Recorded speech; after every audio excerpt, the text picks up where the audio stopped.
Welcome to the 248th year of town meetings for the town of New London. This is not the 248th town meeting, because sometimes they had special meetings, and I think the town archivist is still trying to figure out what number this might be, but we know that's the 248th year, so we'll start with that. We will begin with the recognition of our veterans. So at this point, I would ask if there are veterans present, please stand and be recognized.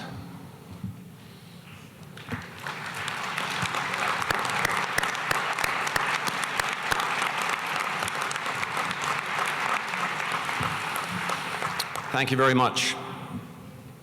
And now we have a collection of elementary students at the front of the hall. And they, led by Mrs. Densmore, are going to lead us in a participatory recitation of the Pledge of Allegiance, followed by the Star-Spangled Banner.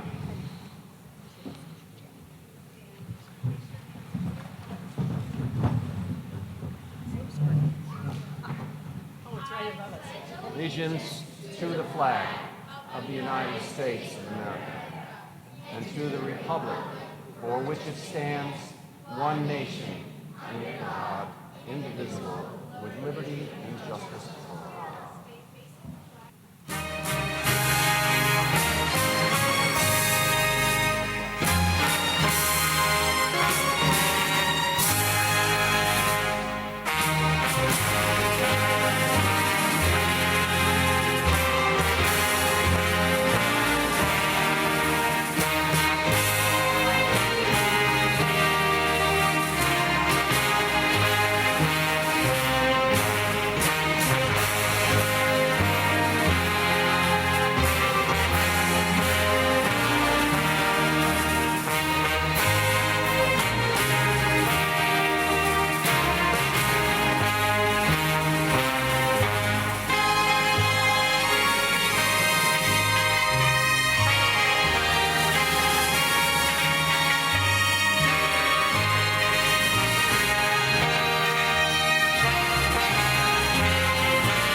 Thank you very much. I want to thank the Public Works crew and Amanda Spears and her Hogan crew for setting up this hall for tonight's meeting. And you will probably notice someone new seated to my right. I want to introduce you to Katie Cox Pelletier, Esquire, from the firm of Upton and Hatfield. She's town council, and her job tonight is to listen to the proceedings and kick me if I make a mistake. Thank you for being here. Please note that this year's town report, for those of you who brought yours with you, is dedicated to 6 citizens, residents of the town of New London, longtime residents, whose names you'll find opposite page 2. I would like to ask for a moment of silence in recognition of their service to the town they loved.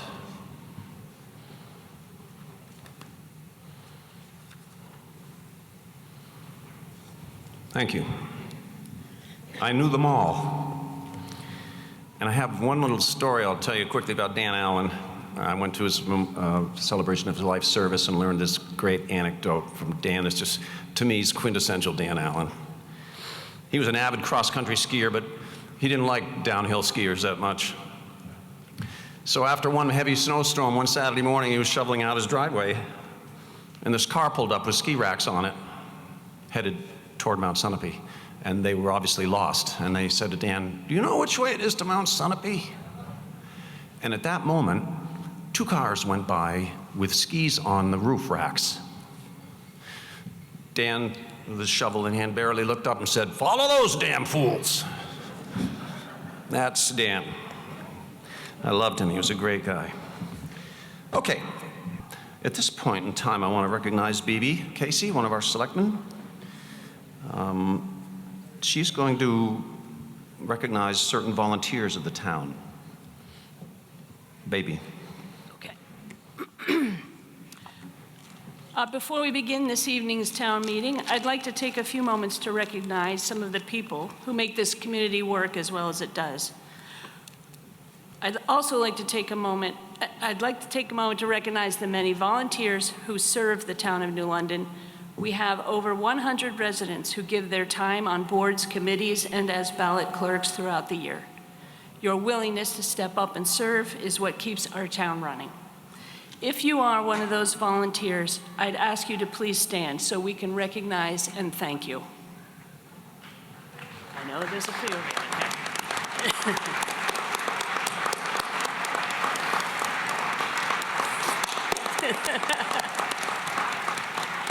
Thank you. We truly appreciate your time, your commitment, and your service to the community. I'd also like to recognize two individuals who have recently completed many years of service.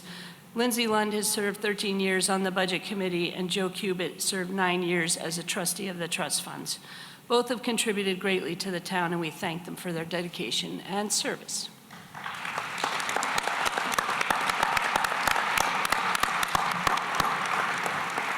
Thank you, Bibi. At this point in time, I want to call forth Stephen Ensign, Chair of the Board of Fire Wards, for a presentation. Steve, why don't you come right down here?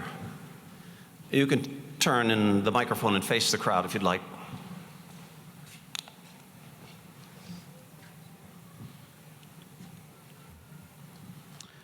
So this is something of a bittersweet moment for me. We're about to honor our retiring fire chief. And there's at the back of the last row, there is a framed proclamation, which I will abbreviate. The Reader's Digest version for those of us who remember Reader Digest condensed versions. And if you don't, ask your parents. But it goes beyond Jay's service to the town. I've had the opportunity to serve as the Board of Fire Wards chair, to work closely with Jay over the years, but to also remember the young man that grew up in this area and was in school with my oldest son, Eric. And so I know how old Jay is. And to have an individual grow up here and dedicate themselves to service to the town, I think is worth a particular note, and particularly a note of thanks. If you have your town report with you, or you've looked at it, immediately after the financial section and before all the reports, there's a page that the selectmen have prepared and dedicated to Jay's service. The proclamation at the back of the room, now I will comment, Jay, I was with him the other day, and he brought out a picture that he had come upon as he'd been cleaning out his office. And there were two things to note in that picture at the time that he was sworn in as fire chief. He first noted that at that time he had hair, and mine was a much different color at that time. So the proclamation edited for this moment goes like this. It's a bunch of, if you read it back there, it's whereas this, whereas that, as proclamations normally are. But this one starts, whereas Jason B. Lyon is retiring on March 31st, 2026 as the fire chief for the town of New London, and has served in that position for the last 18 years. The chief joined the New London Fire Department as a regular volunteer member in 1991 and became the first full-time firefighter that the town of New London ever had in the year 1999. Further on from that, in 2007, he became the first full-time fire chief. Chief Lyon's leadership,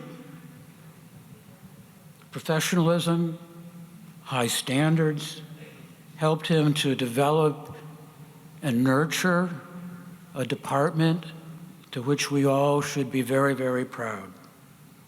Growth-oriented, community-oriented individual. His dedication to duty made him one of the most respected fire chiefs in the state of New Hampshire. The chief has served as an example of personal integrity and commitment to all of those that he has worked with and worked for over the years. The citation proclamation ends with, "Now therefore, be it resolved that the New London Board of Selectmen and the Board of Fire Wards wish to express their deepest appreciation to Chief Lyon for his years of service to the town of New London, and hereby proclaim that March 31st, his last day as fire chief, be noted as Jason Lyon Day." So Jason, if you'd come forward and be recognized.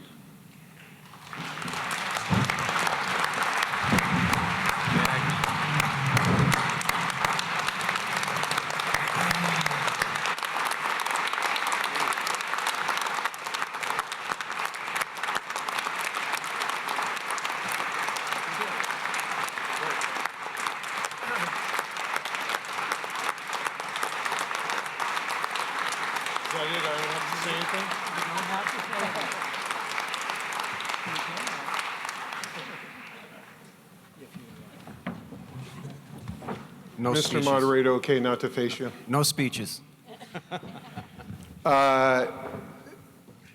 Very grateful. Thank you very much. Thank you for the applause. Michael says no speeches because he probably has a plethora of other stories about quotes or whatever, famous people, Paul Henry, Franklin Roosevelt, or John F. Kennedy. Maybe even we'll throw in a Bob Ross quote in here and there. But I'm very grateful for the recognition. And honestly, it's embarrassing. Like, none of us want to be recognized in the fire service. It's just the job we do.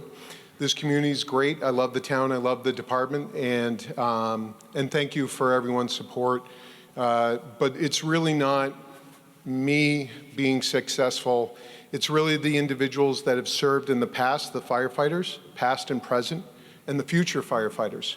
And honestly, we are a collaborative team, and I'm not getting choked up. But we are a team, and certainly the floor of town meeting. You vote upon giving us the tools in order to provide the services that we give you. But it's really the firefighters that have been instrumental in my success. It's not just leadership, it's also camaraderie and a team that makes things who the New London Fire Department is, not only the town of New London, but all the contiguous towns around us that support us. And so certainly I'm grateful for the kind words by our chair or chief fire ward, Steve Ensign, and I'm grateful for the individuals in the past fire wards, the fire chiefs, town officials, state and local, as well as this crew. So the only thing I would say is, if you are a New London firefighter, DPW, dispatcher, EMT, police officer, Police officers are already standing because that's what they do in the back. But if you could just stand up and get a round of applause, because without these individuals, this is what the backbone of New London is, are these individuals. So.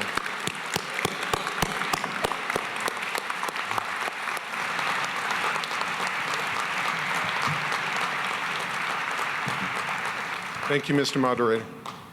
You're very welcome. Now, the Water System Precinct was supposed to have their meeting last night, but there was a little glitch in a notice, and they were not able to have that meeting. And they wanted to make a presentation at that meeting. So I invited Rip to come to this meeting to make that same presentation. So Rip, if you want to come up and just say quickly the primary reason for that, that'd be great. Thank you. Thank you. I'm here to recognize the efforts of John McKenna and his 18 years of service to the Water Precinct. John has been a very instrumental voice in all of our meetings and the activities, and we just wanted to recognize him. John, are you here tonight? Okay, well, we have a presentation for him, which we'll get him soon. Thank you. Yeah. Thank you, Rip. Okay, at this point, we have, for tonight's meeting, we have the center microphone for those of you that wish to be heard, and we also have 2 roving microphones. Vicki has one, and Linda has the other one. Linda, where are you? Right there. I call this meeting to order. We are reconvening the meeting that began on March 10th with the elections for the purposes of addressing Article 1, which is the election of officers and certain zoning amendments. This meeting right here is in fact a legislative session. Each of us tonight are legislators. All of us are legislators. We all have one vote. No one has any more votes than anyone else. Everyone in this room has one vote if you have one of these cards. And you should have gotten one of these cards when you checked in. Because it's a legislative proceeding, we can impose reasonable time, place, and manner restrictions on First Amendment speech. In other words, we need to confine ourselves to those articles listed in the warrant. The warrant articles are the business of this meeting and the business of the town, and the town needs your vote to proceed on its business, which has been carefully articulated in these 30-odd articles. We will lead you through them one at a time. Now's the time to get your questions answered. Now's the time to speak pro or con. If there are multiple speakers speaking in favor of an article, in the interest of time, I would ask the successive speakers, if you agree with the previous speaker, just say, I agree with Mr. Jones, or I agree with Mr. Smith, rather than completely repeating whatever it was that they said. So when we call these articles and put them on the floor, if you want to be heard, you should come to the center microphone and queue up. And I will not entertain a motion to limit debate until everyone standing at that microphone has had an opportunity to speak the first time. So if you come and stand up to the microphone, then we know how many people wish to speak, and we know that we cannot entertain a motion to cut off debate until it's timed properly. Coming to the microphone at the center of the floor helps me to know when it's the proper time. If you have a written amendment, if you have amendments to an article, we would prefer to have that in writing if you can. It makes it easier for us. That way we won't misstate it when we cast the vote. So there's paper and available at the back where you checked in to write down your amendment. Your orange voter card is to be raised when counted. And as an additional note, Articles 3, 4, and 5 of the warrant, those are the first 3 that we're going to deal with after we read the results of the election, are going to be paper ballot votes. The first one is a bond. And the ballot boxes must be open for a period of 1 hour from the time we cast the vote, from the time the discussion is over until we cast the vote, begin to cast votes. The boxes have to be open for 1 hour. There's one box here, there's one back there, and there's one back there. You can come to any of those 3 to deposit your ballot when the time comes. The other 2 articles will be done by secret ballot as well, but they will be done by the shoebox method, which means you stay in your chairs, you mark your ballots, And there will be a shoebox that gets passed among you, and you drop your ballot in the shoebox. And that will be attended to by our election volunteers. So I will call and announce which of these ballots will be used for each article. Take special care to make sure you use the right color ballot, because if the wrong color ballot is in the box, it will not be counted. You have to be consistent with that. Mark your ballot clearly, circling your yes or your no. Please do not tear the ballot in half. Put the whole ballot marked into the ballot box. And I guess I have to also say this, that you can't put your neighbor's ballot in the box for them. Each person must deposit their own ballot in the box. Okay, yeah, there is one thing. Remember that we can raise the appropriation or reduce it for any article in the warrant, except, and remember that if we decide we want to spend more money, we're limited. Because we're a budget committee town, we can only raise the total appropriation by 10% of the bottom line. And if you happen to have your town reports in front of you, that computation of how much we can increase it has already been made. You will find it on line 8, page F14. That computation has already been made. And for number articles where there's amounts, remember that we're voting on the FY 2027 column, the column in bold. Those are the numbers you'll be voting on. And the legislature now requires, it required this last year too, as a reminder, that Will, our clerk, has to record who makes a motion and who seconds it. And you will see, if you go to your town reports, page 85, for example, is last year's warrant. You'll see that that notation for each article has been made, who made the motion and who made the second. So we may have to ask you if we're not sure who made the motion and who made the second, just so he can be sure he gets a record of it. And if you do, for any reason, have to leave or choose to leave the meeting early, please surrender your orange card and your unused paper ballots to the supervisor's table in the rear. Okay, so now I want to read the results of the election. And I got to take it off. I got to take it out of here because I can't read it. 464 votes were cast in the elections. Board of Selectmen. Say what?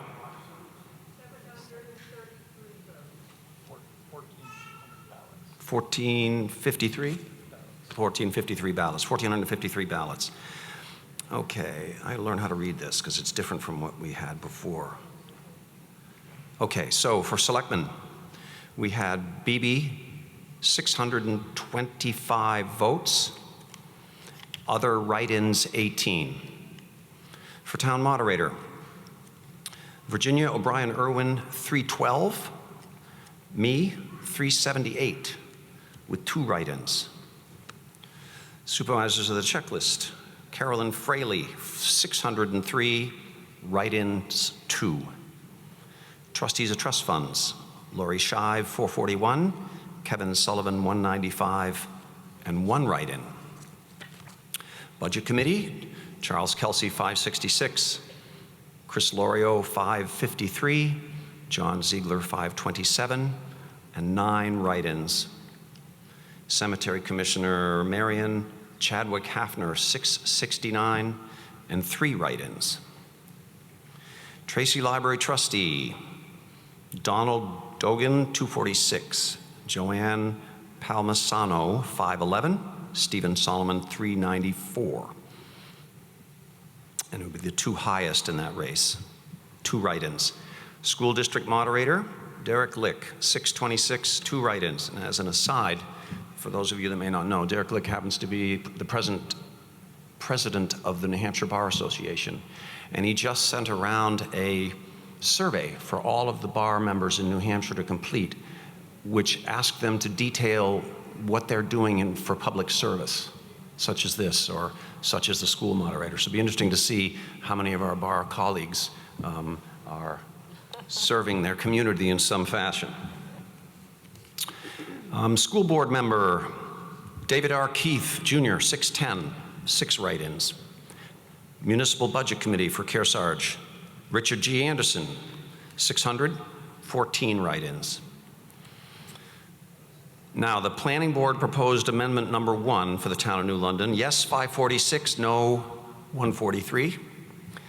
Amendment number 2, yes, 553, no, 150. Planning Board Amendment 3, yes, 523, no, 179. Amendment 4, yes, 565, no, 131. Kearsarge Regional School District had several questions on the ballot. The first question, option A, 479B, 185. Question 2, yes, 599, no, 110. Question 3, yes, 605, no, 104. Question 4, yes, 608, no, 96. And question 5, option A, 390. Option B, 222. Option C, 96. There is a page of write-in results. And the Secretary of State's office points out to us that we must be very careful to tabulate all of the write-in votes, because certain individuals like to put other folks on the write-in results, and then when they don't hear those results read, they claim the election was fraudulent because their ballot wasn't counted. I'm going to make this available up at the back table if anyone wants to see the results of the write-in votes, but I don't want to take the time to read them here. Does anyone have an objection to that? Seeing and hearing none, it is well. Okay, at this point in the proceedings, I will entertain a motion to waive the reading of the warrant articles in their entirety and refer to them by number. Do I have a motion? So moved and seconded on, right. To any discussion on that? It is just for efficiency of time. All right, are you ready for the vote? All those in favor of waiving the reading of the articles in their entirety signify by raising their orange cards. All those opposed?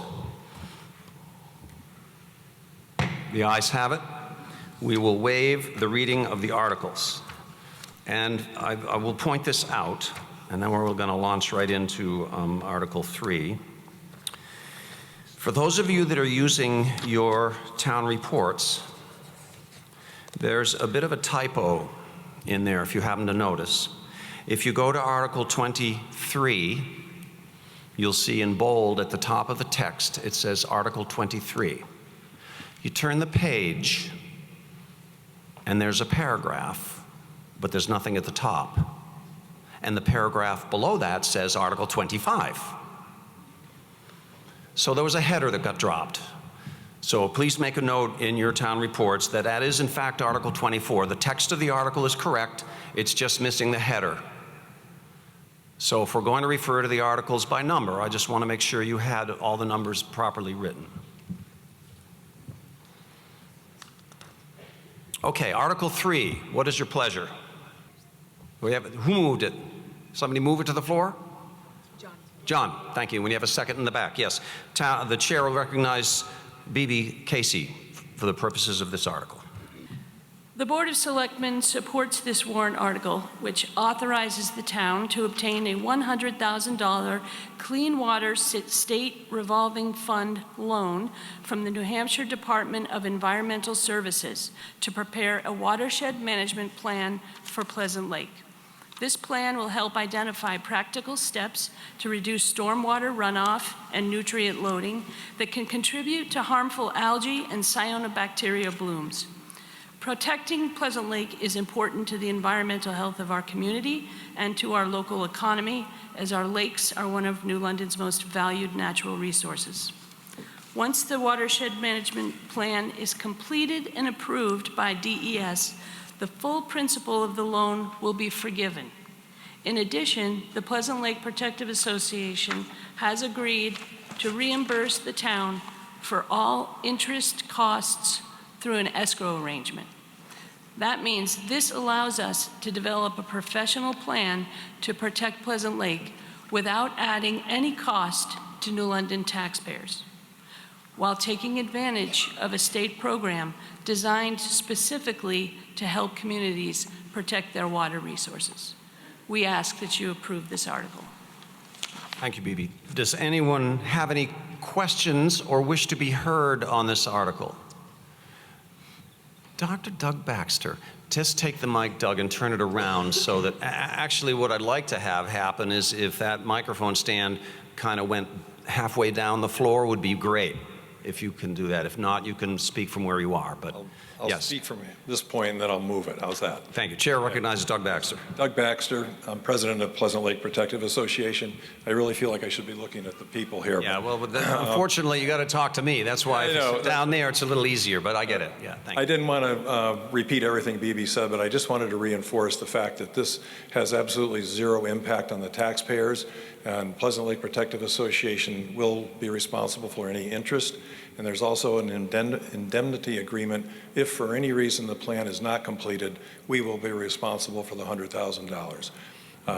It took all of us who are even close to this to try to understand why the town has to be involved at this level, but it is what the state requires, and they are basically serving as an administrative flow-through for the funds. Thank you. Great. Thank you, Doug. Does anyone else have any questions about Article 3 or wish to be heard on the article, for or against? Are you ready for the question? Okay. This is going to be a paper ballot vote. And I think that this year's ticket book, the very top ticket, letter A, is an off-white colored ticket. We will use that ballot for this bond issue vote. Take a moment, mark your ballots with your preference, and then proceed to the closest ballot box to you. Like I said, this one here in front, and then there's two others attended by our election folks. They'll be watching to make sure the right color ballot goes in. And just, we will be in brief recess until this voting is pretty much completed, and then we can go to Article 4. Thank you. No. Okay, we are ready to proceed with Article 4. What is your pleasure? I heard a so moved. Do I have a second? Moved and seconded, we bring Article 4 to the floor. Chair, whoop. Who moved it?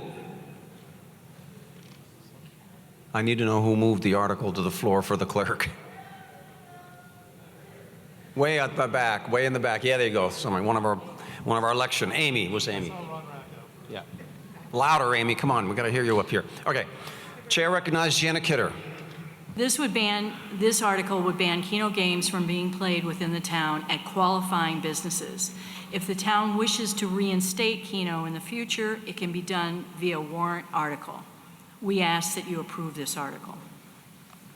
Thank you, Janet. Are there other folks who have questions or wish to speak to this article in any manner for or against? Seeing none, are you ready for the question?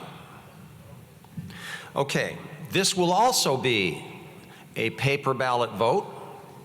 And if you have your deck of paper ballots, this would be we would use the pale blue ballot labeled letter B. Now, while you're marking your ballots, I'm going to summon the ballot clerks with the shoe boxes. And you will be able to conduct this vote from your seats. You won't have to get up. There'll be ballot clerks ready to hand you a shoebox with a slot in it for you to drop the ballot in and hand it to the next voter in line. I see a woman with her hand up. You have a question? Wait, behind you is coming Linda. I'm sorry, I just want to make sure I understand that I'm voting. That's quite all right. What I'm voting for. So yes means I'm in favor of this.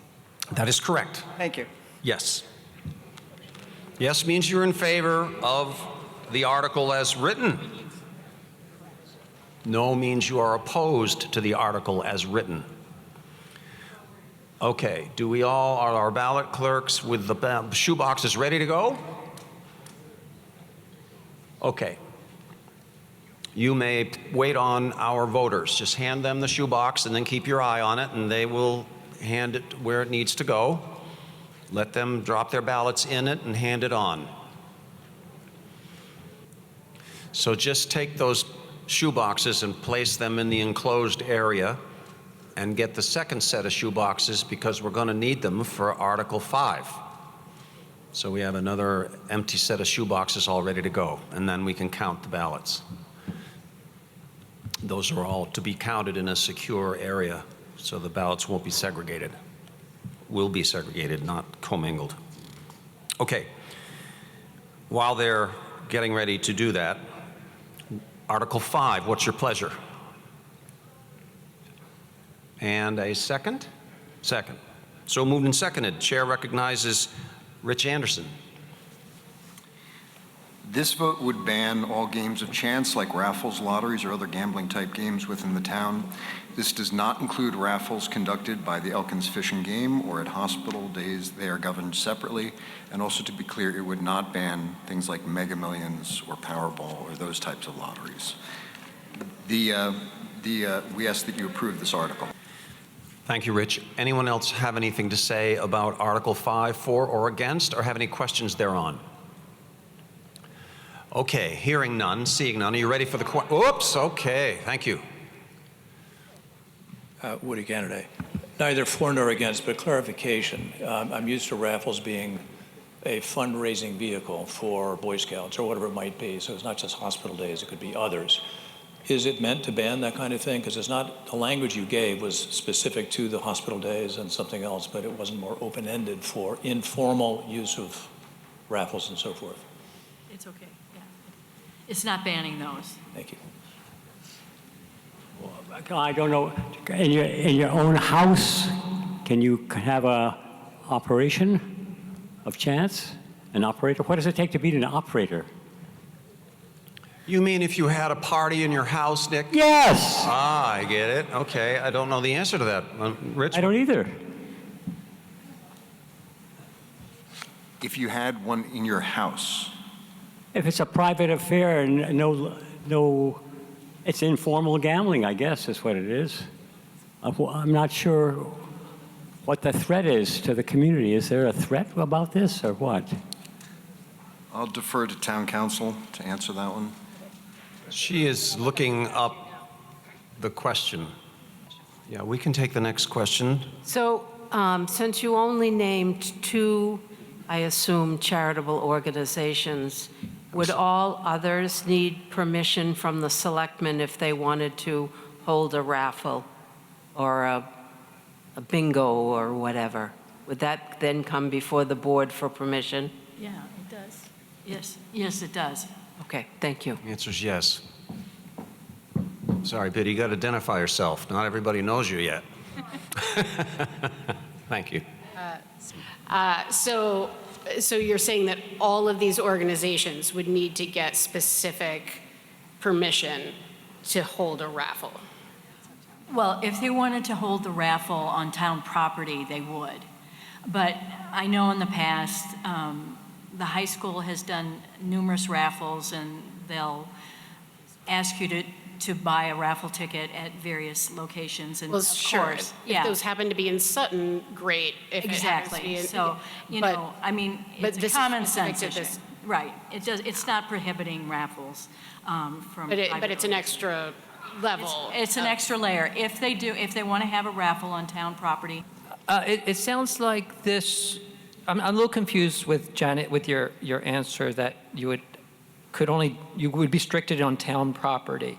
If, say, for example, the Historical Society wanted to do a fundraiser and they did a casino night, would that be something they'd be permitted to do at the Historical Society? I believe so. Yeah, I don't think they would need any permission from us because it doesn't involve town property. Okay, I'm a little confused because it doesn't seem the warrant specifically restricts to town property. Okay. Can we just pause? Okay, let's pause because our attorney is here and she's going to be able to answer these questions. This is a result of a new state law that just passed, that we had our own policy before, which worked just fine, and now, as a result of a new state law, that we have to put this into place. But more explanation from the town council is coming. And I think, one thing you can always do is look at the New Hampshire Lottery website, because a lot of those questions can be answered by them. And they must know what the legislature had in mind when they passed these laws. So it's hard for us to figure out what they were thinking. Could you explain what that law currently imposes on us? I don't know. I just need them. Understanding that town council to my right is busily researching the questions as they're coming thick and fast. So if you just bear with us for a minute, we will have some further explanation in short order. So please be patient. And Joe, you want to ask yours or you want to wait? I think at this point, this came up at a selectmen's meeting. Town council may give us some other insight. Maybe they have it already. It's already been raised. I mean, about a cow flop party, March Madness raffles, things like that. The way this is written, it doesn't say town property. I just think it's a poorly written article on the warrant, and for that reason, I'm voting against it, and I would suggest we might want to do that.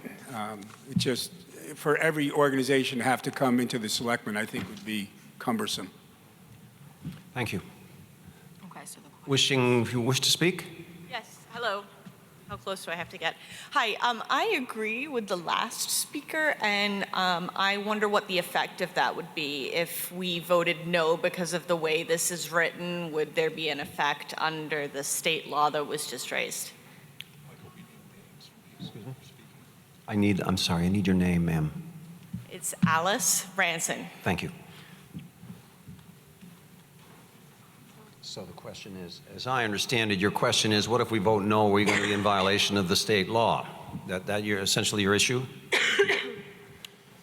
This article is somewhat impacted by the present statutes and the definitions of gambling and games of chance in the statutes is anything but simple. So we as voters, and we're all voters, we all have ballots, must take this article on its face without reading too much into it, or we're going to be here going down rabbit holes. We're going to be here all night. On its face, the statute says, does town wish to prohibit games of chance within the town? If you want to prohibit games of chance, you vote yes. If you don't want to prohibit games of chance, you vote no.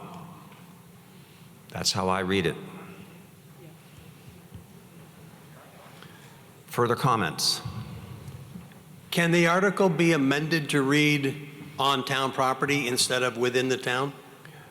You hold that question for just a moment, and Bibi has a handout from the New Hampshire Municipal Association, which was provided to us, which she would like to read in the hope that it might clarify at this point and maybe others. So just bear with me. If it doesn't, we'll come back. So go ahead, Bibi. Why don't you read that? Okay.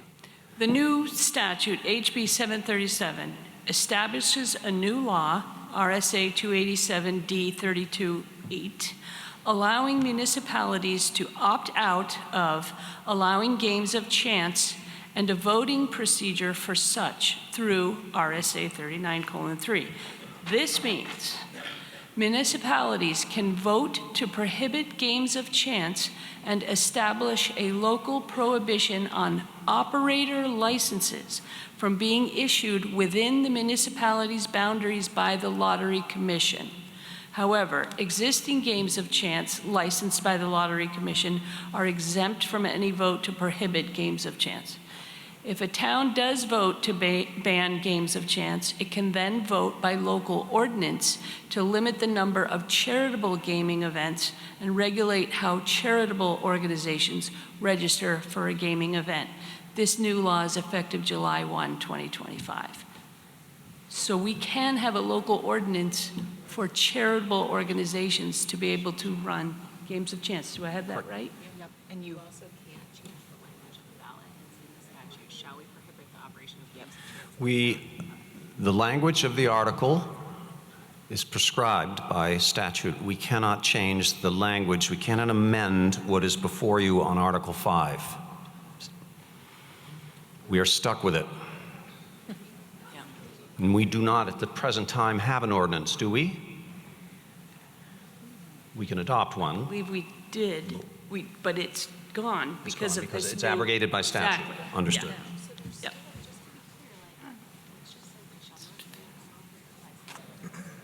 Okay. So this. Here, one more thing. Yes? This is the handout. We were supposed to have somebody from the State Lottery Commission come to our selectmen's meeting when we had the public hearing about this warrant article, and the person didn't show up, but they sent this flyer. What are games of chance? Games of chance include your typical casino games, poker, roulette, blackjack, craps, etc. A license is required to operate these games, and operators must partner with up to 2 licensed charities. These charities share 35% of revenue generated on their assigned game date. Certain operators may also offer historic horse racing and video lottery terminals regulated differently. But this prohibition does not affect private Right. gambling in your homes with your guests. It does not prohibit that. Not according to the Lottery Commission. Carolyn, did you wish to speak? Yes, my name's Carolyn Reno, and when I first read this, I thought of bingo. The Council on Aging has a bingo game. On Monday, you pay $5 and you could win nothing, or you could win $15. But even that, it sounds as though it would prohibit that because it is a game of chance.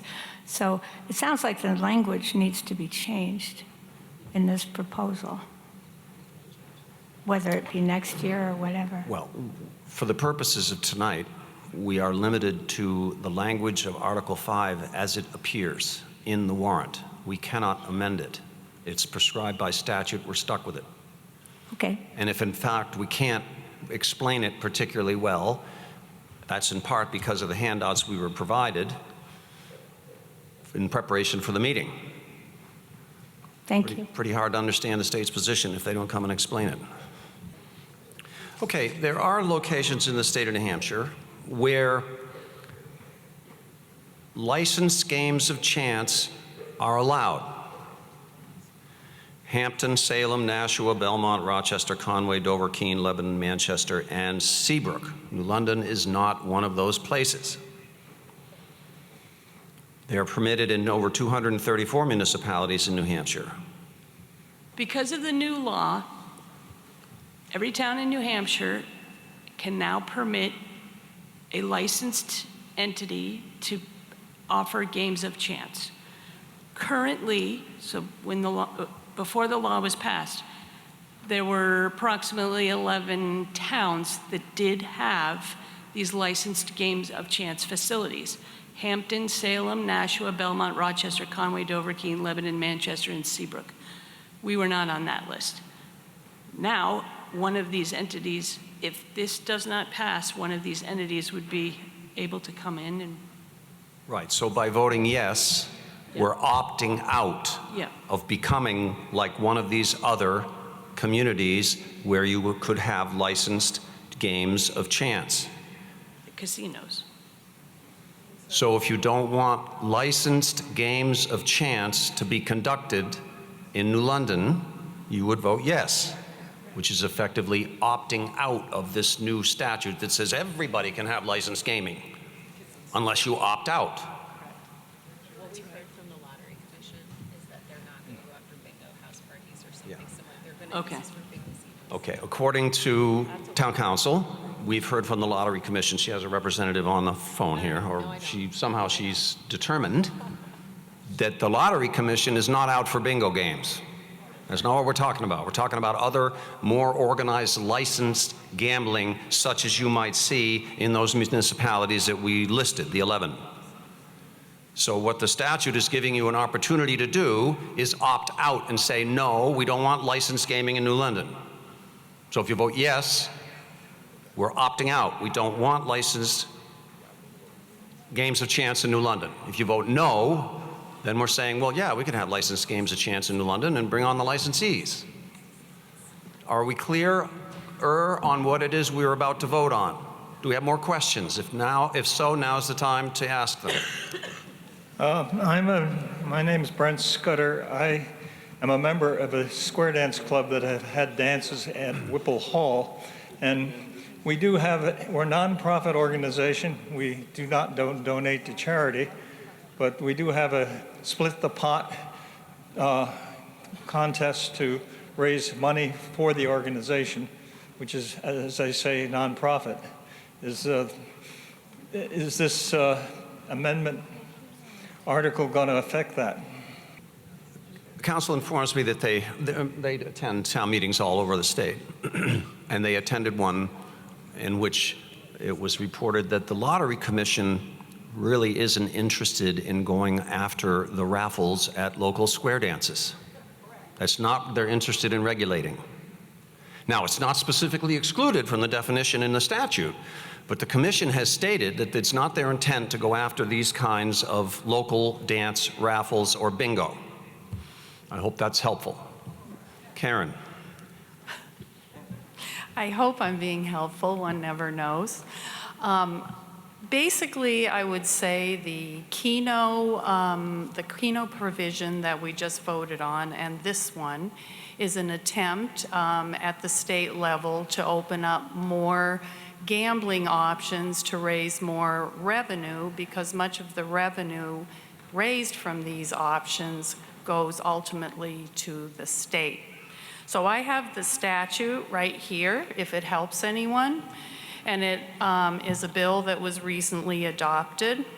It says, the Lottery Commission shall not grant a game operator employer license to operate games of chance in a municipality if that municipality has voted to prohibit games of chance to be held within its boundaries, and if there's a pending question on the municipality's warrant or the official ballot for the next municipal election. The statute also says, in municipalities where games of chance are not currently in operation, the wording of the question shall be substantially as follows. Shall we prohibit the operation of games of chance within the town or city? So as these folks have noted, it says right in this law that the provision has to be voted that way. I can tell you, and I'm looking at Representative Greg Sargent over there, the discussion was all about very high-level casinos that have to be licensed by the Lottery Commission already, and these people are trying to really open up the option to do that in more towns. So I don't know if that helps or not, but that's what the discussion was at the House level. Thank you, Karen. Further questions? Please identify yourself. Hi, Marcy Viersen. Sorry.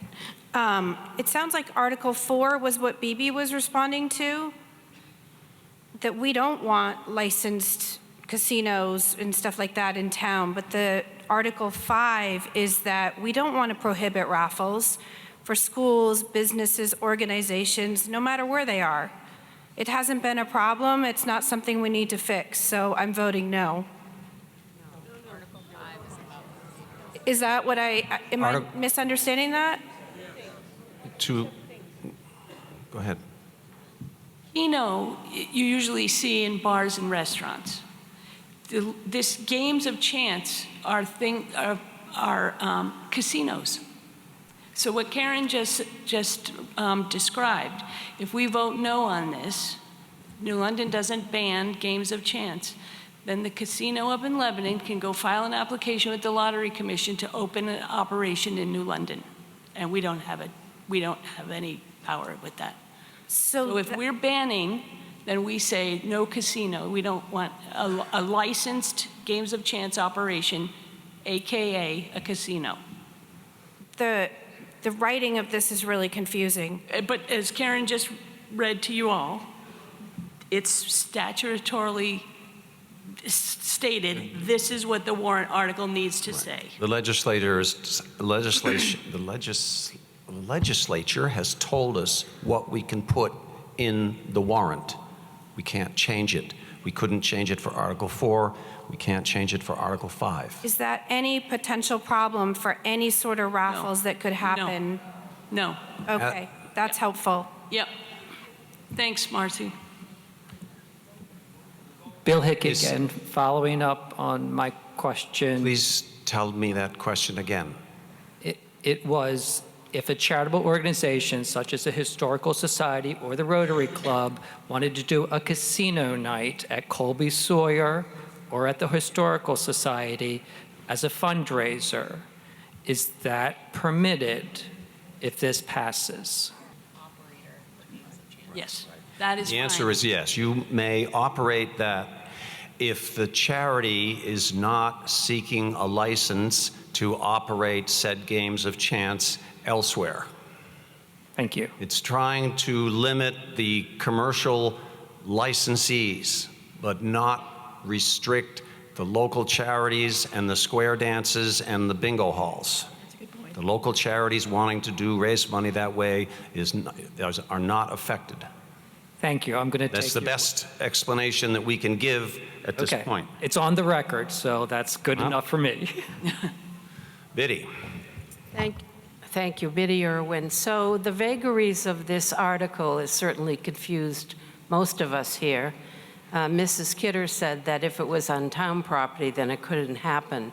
It has nothing to do with town property. No. If somebody's going to come in and put in a casino, they're going to have private land, correct? Exactly. The town's not going to, well, we could, I suppose, open a casino. So is there a time limit for the adoption of this? And I'm asking because would it be appropriate, Mr. Moderator, to pass over this article? According to the state law, goes into effect July 1st. Okay, so if we don't do it at this town meeting, we take a risk from July 2nd to next March. Correct. Thank you. John Tilley. As I listen to the RSA, I have to admit that this is poorly written, but the RSA, the law that was passed by the legislature, is very specific. And what we're really voting on is, do you want to have licensed casinos in this town? That's the question on the table. I realize that's not what's written, but that's the question. I would encourage everyone to vote yes. The question's been moved, but I see one more individual who I don't believe has spoken approaching the microphone. Did you wish to address the assembly regarding Article 5? Yes. Well, step to the microphone, identify yourself, please, and then we will move the question. Hi, my name is Ben Wallace from Elkins, and I have a question for the town attorney. And we're being told that the warrant article cannot be amended. So I'll just generally observe that that strikes me as undemocratic. So I turned to AI and asked, can you amend a warrant article that must substantially comply with the legislation? And AI thinks that yes, a warrant can generally be amended if it substantially complies with legislative requirements, which actually makes a lot more sense democratically. And so the question is really, is AI correct here? Because I can't see any reason that we would be unable, if it substantially complies with the legislation, we could say, and this does not apply to bingo games. I don't see any reason we couldn't make those amendments and write the statute the way that the town wants the statute to be written.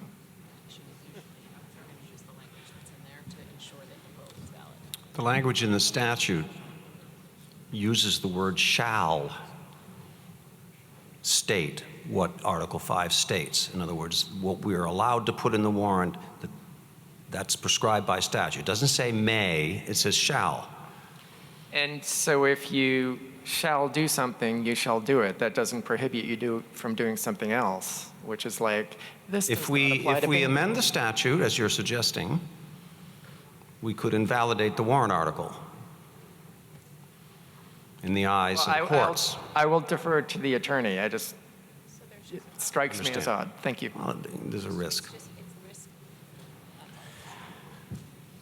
Carolyn. Carolyn Rayno. Just wanted to clarify the way John Tilley, no offense, John Tilley, but the way you put it, it was like, do we want to allow these kinds of lotteries?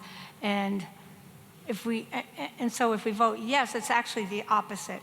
Do we want to prohibit these? So that's Well, the way they've described it is, remember what was spoken, it's on the record, that the idea of the statute of the legislature was to open up the whole state, every municipality in it, to licensed gaming. Excuse me. And I was so- just trying to clarify what John had said.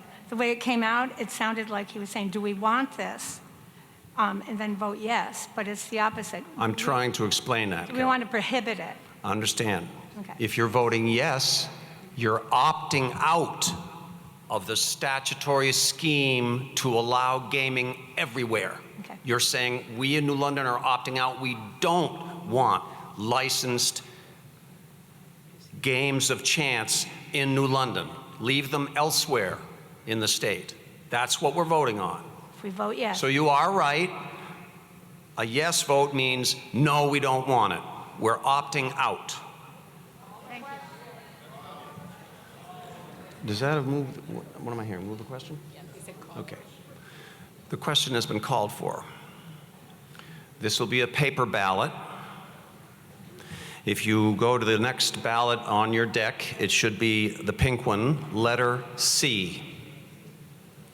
Indicate your preference on the ballot, fold it in half or not, and our ballot clerks will wait upon us with the shoeboxes. And when they've finished, I will announce the vote for Article 4.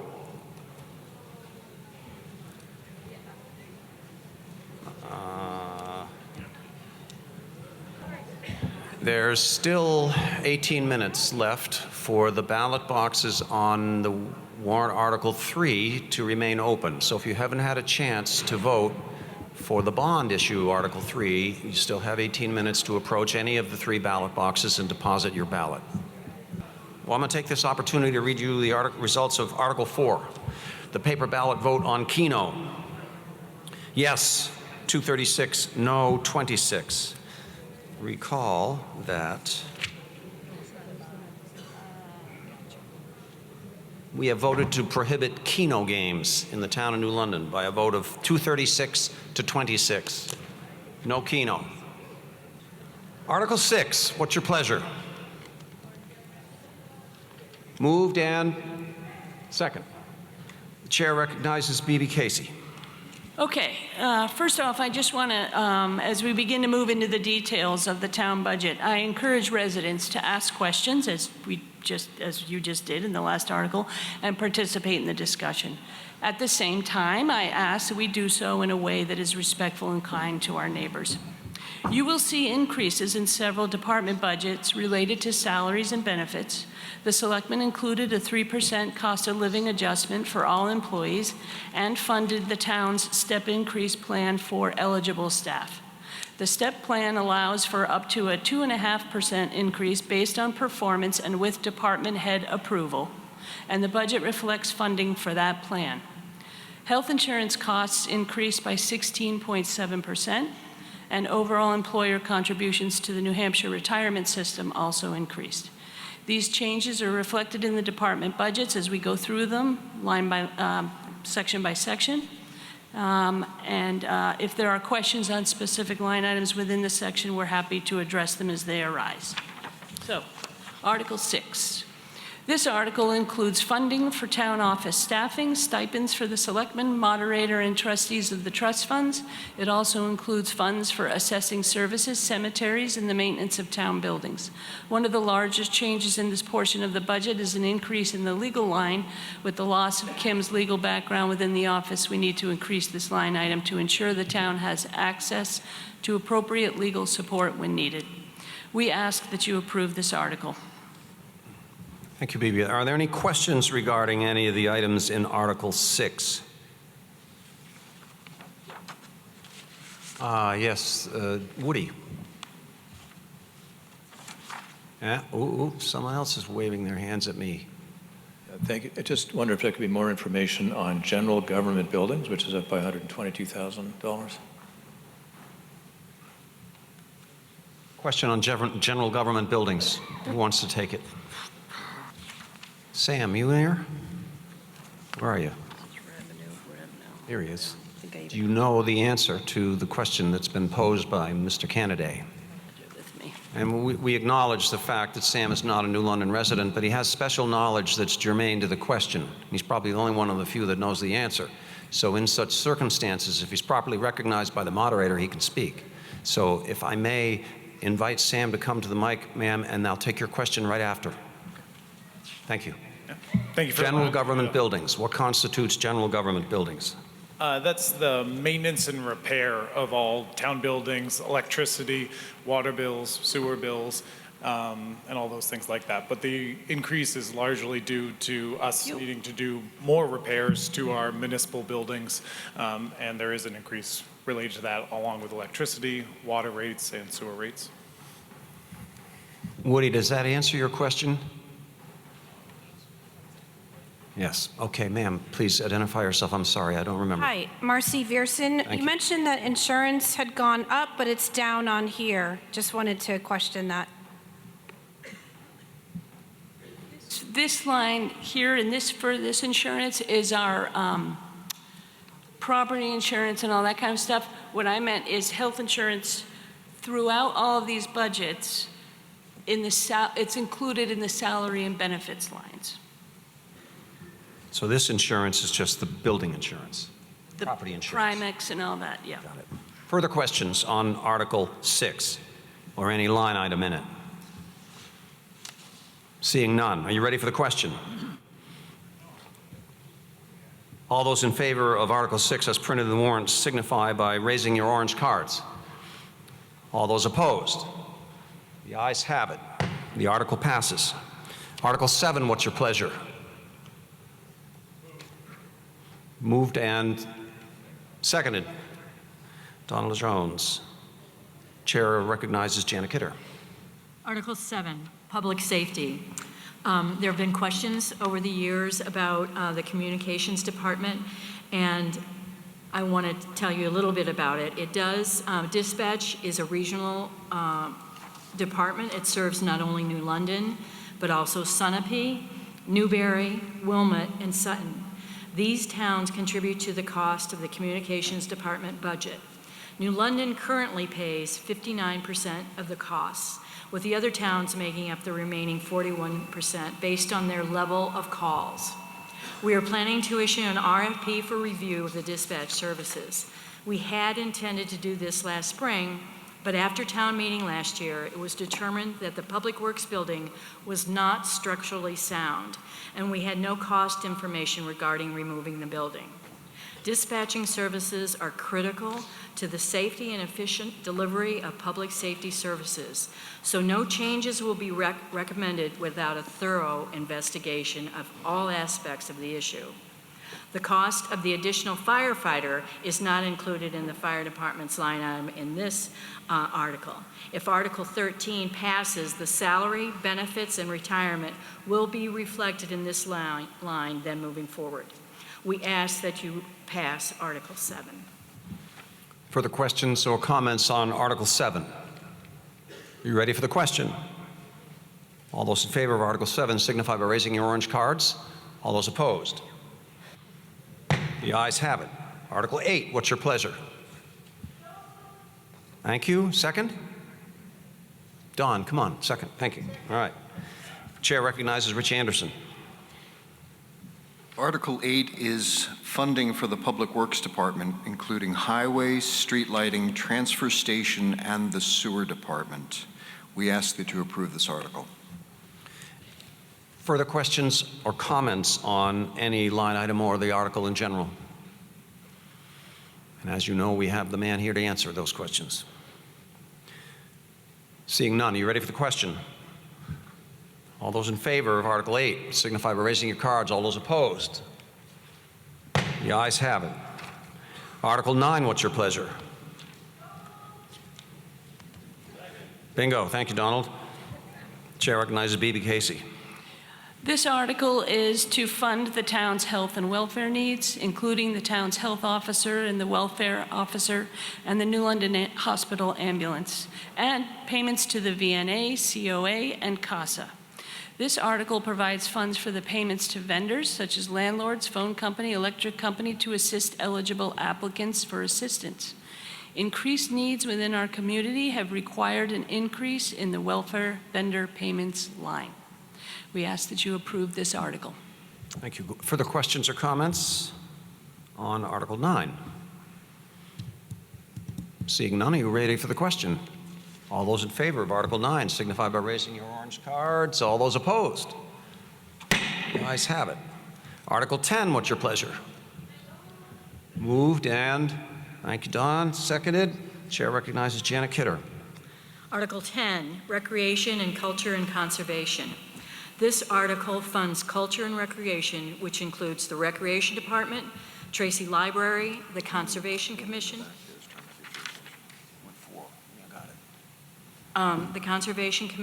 Energy and Housing Committees, archives, and annual payments to the 4 lake protective associations, which include Lake Sunapee, Little Lake Sunapee, Pleasant Lake, and Messer Pond. They pay for their host programs, and the money that we're giving them will be for that particular aspect of their budgets. The biggest change is to the Housing Commission, because the last few years they had grant funding, which decreased their annual budget for 2 years. They have used their grant. We ask that you approve Article 10. Thank you, Janet. Now, I understand there's a gentleman in the rear that's trying to get my attention. If you can come to the center microphone. We're all set. He's all set. Great. Thank you. Further comments or questions on Article 10? We have 5 minutes left to vote on the warrant bond article number 3 if you have not already done so. In 5 minutes, the ballot boxes will be closed and we'll begin to tabulate those ballots. That's just kind of a public service announcement. Further questions or comments on Article 10? Seeing none, are you ready for the question? All those in favor of Article 10, raise your orange cards. All those opposed? The ayes have it. Article 11, what's your pleasure? Moved and seconded. Chair recognizes Rich Anderson. This article funds the principal and interest payments of the town's debt. The $1 in tax anticipated notes is to ensure that that purpose has been funded, so that if the town should need to borrow money for a short term as it awaits the influx of tax payments, the selectmen will be able to do it. This does not generally happen in New London, but it is prudent to appropriate $1 just in case it ever does become necessary. We ask that you approve this article. Further questions or comments on the debt service article? Part of the reason we don't borrow money is because we bill taxes quarterly. It's a cash flow issue. All those in favor of Article 11 indicate by raising your orange cards. All those opposed? The ayes have it.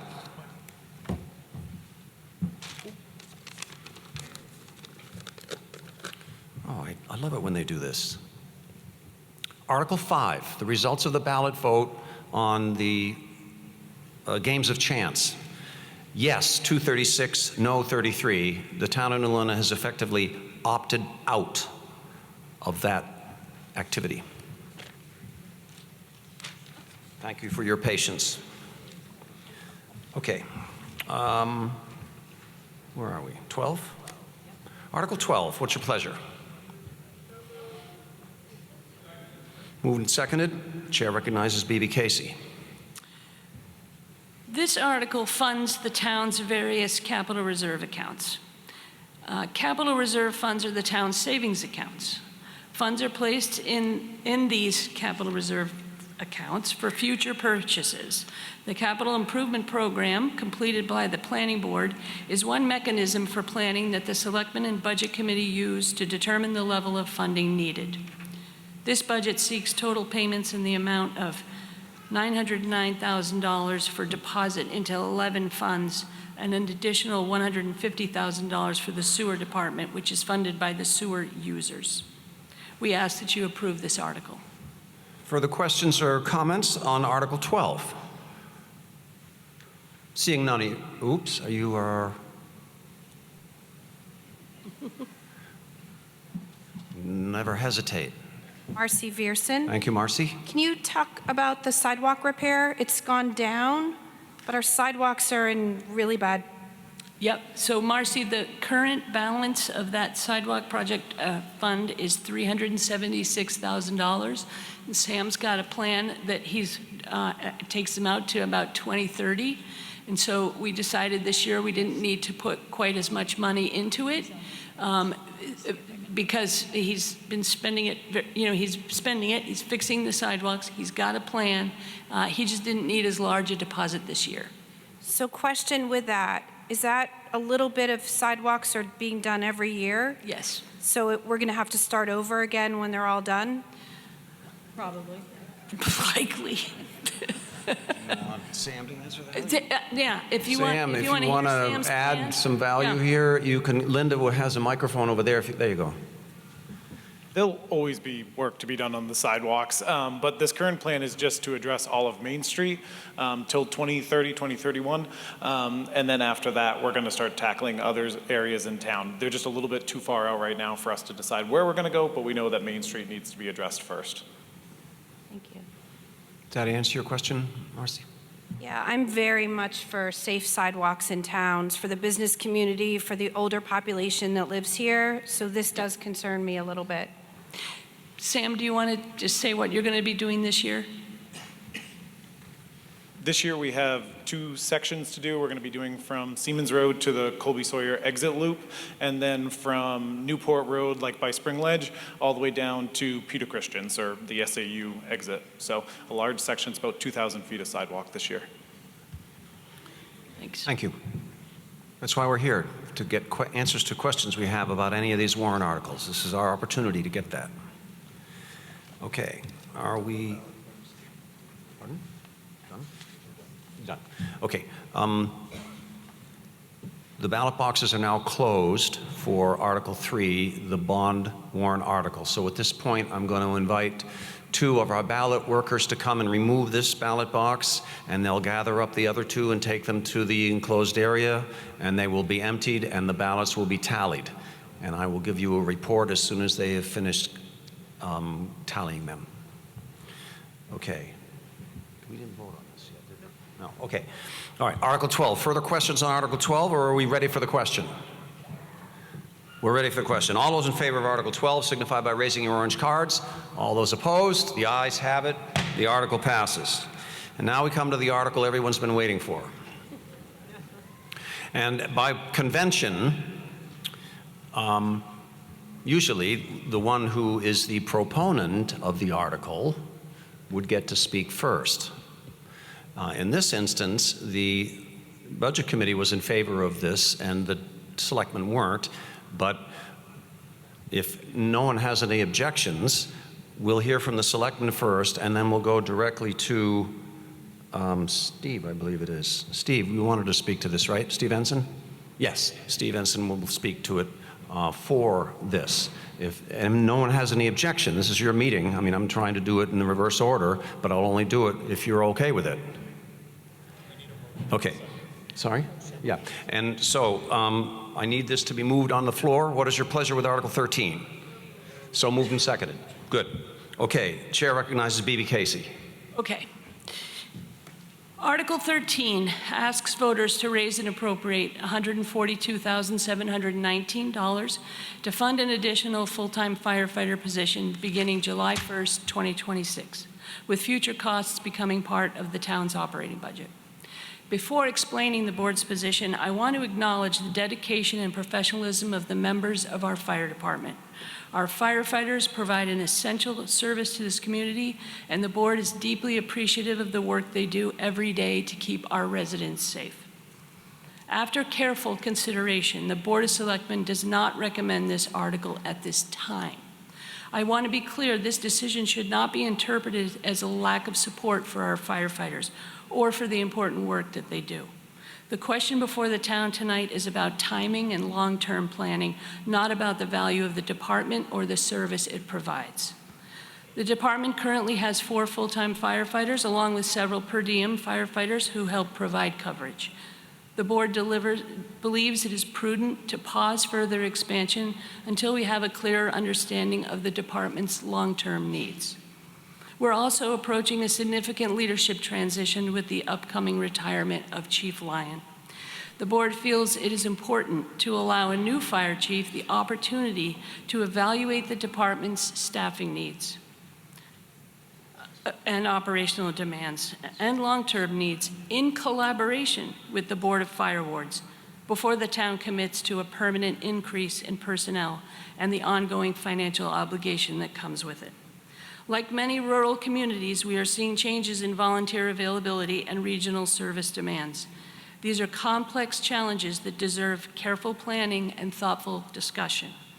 This pause should not be viewed as closing the door on this position. Rather, the board believes it is responsible to allow the next chief, working with the Board of Fire Wards, to review the department's needs and bring forward recommendations so the community can make a well-informed decision about staffing in the future. I know people in this room may have different perspectives on this article, and that's part of what makes town meeting valuable. I simply ask that we focus our comments on the issue before us and treat one another with the same respect we would expect in return. With that, I'll turn it back to the moderator to open the floor for discussion. Thank you, Bibi. Okay, at this point, Chair recognizes Steve Ensign. Steve, you want to come to the center floor microphone? Can I bring the microphone forward? No, you can look at me. You have to speak to me, unfortunately. That's the rule. Sorry. Okay. But they'll all hear you. This PA is excellent. We'll work on them all hearing me. And it's unusual for me to find myself not agreeing with the Board of Selectmen. The issue that's facing the fire department and the orderly delivery of emergency services is not new. Several years ago, the Board of Fire Wards, in consultation with the fire chief, recognized the decline in volunteer support and participation as individuals' lives became busier and more involved. While you noted that there are 4 individuals, we have to look at what their roles are versus the additions that we're making. So, a little over 4 years ago, we engaged the Board of Selectmen that existed then in a conversation about the needs and the best way to serve the town of New London by providing more dedicated services that would take the pressure off of the volunteers and the per diem individuals. Per diem individuals do not have to take time on duty, but we've been very fortunate that they have. But we have found ourselves with open weekends in which we would have to go to a general alarm and call everyone out. So taking that into consideration, the plan was developed and acknowledged by then existing Board of Selectmen to begin the process of bringing on 4 shift officers. These are individuals who would be working 24-hour shifts and residing at the firehouse overnight so that they would be immediately available when needed. They'd be fully credentialed and they would be EMT certified. So here we are. We are 2 years into that plan. We are about to ask to go to the 3rd year, and next year we would be back again. The plan was to do this orderly and thoughtfully, and the issues that have presented themselves to us, those that happened 3 or 4 years ago, have not diminished from the volunteer side. So we're here again. We're on plan. And the effort is, we, the Board of Fire Wards, to put forth and come forward with the 3rd phase of a 4th phase plan. Now, the Board of Fire Wards is something distinct and unique and exists in New Hampshire regulations under the RSAs. We are charged with overseeing and mentoring and working with the fire department. We are in between the selectmen and the fire department. So the fire chief reports to me and to the Board of Fire Wards. I prepare the fire chief's annual review and simply provide it to the town. The process going forward will not change, and the needs will not change. And I appreciate the position of the Board of Selectmen, but I can't agree with it. There is a need. We have seen it coming. It is not new, and it is not easily resolved except with the addition of these individuals. We are trying to prevent a much larger department needing to be retained by the town of New London. So we've thought, this is the process. It's been developed. We review it every year. With success, we have watched the 2 individuals that we've had come on, and we know that this will be beneficial to the town when fully completed. So, from the Fire Ward's perspective, we don't see kicking the can down the road, if you will, another year. In fact, we will be having, at some point, a new fire chief. At the present time, we have 2 in-house candidates that we will be reviewing and interviewing, both of whom endorse the plan. So simply by saying, we're going to have a new chief, let's see what happens, I can tell you it isn't going to be different. This is where we are. Now, $142,000 sounds like an astounding amount of money, and they noted that it's broken down between salary and benefits. So yesterday, I asked to meet with a finance officer and our town administrator.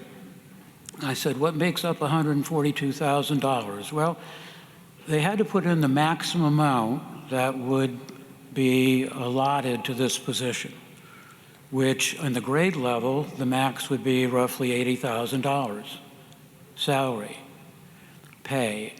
The balance of $62,000 are benefits, which include, if it's a family plan, $36,000 of health insurance. Those are unavoidable additions to the basic pay that an individual will receive. Yes, it's a lot of money. And what does it boil down to for those of us that are residents and homeowners and pay taxes? So it comes in at something of less, just under 7 cents per thousand of your assessed value, which is on a $500,000 assessment comes to $2.75 a month.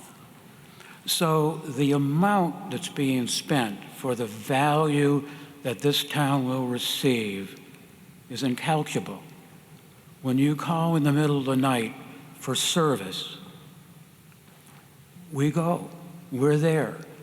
But the question is, if we don't provide relief for our dedicated volunteers and call officers, then we run the risk of facing a much bigger problem with more full-time employees going forward, something that the Board of Fire Wards are desperately trying to avoid. So we look for your support, as we always have. It's interesting that the Board of Fire Wards is not responsible to the Board of Selectmen. The Board of Fire Wards by statute is formed by the legislative body, and that's all of us out here, not those up there. So we need your support as a legislative body, as we have had in the past. And we look forward to moving forward. Hope that's not my phone going off. And I have enjoyed working with the Board of Fire Wards. There's 5 of us that are on the board. Bill Degnan, who's the former fire marshal for the state of New Hampshire. John Ryan, who's a former full-time firefighter that retired here out of Weston, Massachusetts. Pete Lordson, whose father was the fire chief when I joined the fire department many years ago. And Kate Turcott, who is a professor at Colby-Sawyer College, who's our community member. We're on staggered terms, 3-year terms, and quite honestly, if there's anyone here that has interest in serving on the Board of Fire Wards, please get a hold of me. I would love to have a conversation because just like my '69 Camaro, I'm beginning to show wear. Thank you. Thank you, Steve. And I see our fire chief in the back. I take it you'd like to speak to this article. Mr. Moderator, thank you. Jason Lyon, Fire Chief. I did write something down because sometimes I get a little off track, so hopefully this will keep me in line. But you've just heard the Select Board's position of why not to support this critical full-time shift officer position, and I'd like to respectfully address these points. First, yes, the fire department does have 4 full-time employees. However, 2 of those positions, the fire chief and fire prevention captain, work Monday through Friday during the daytime hours when most of our call members are already working outside the town of New London.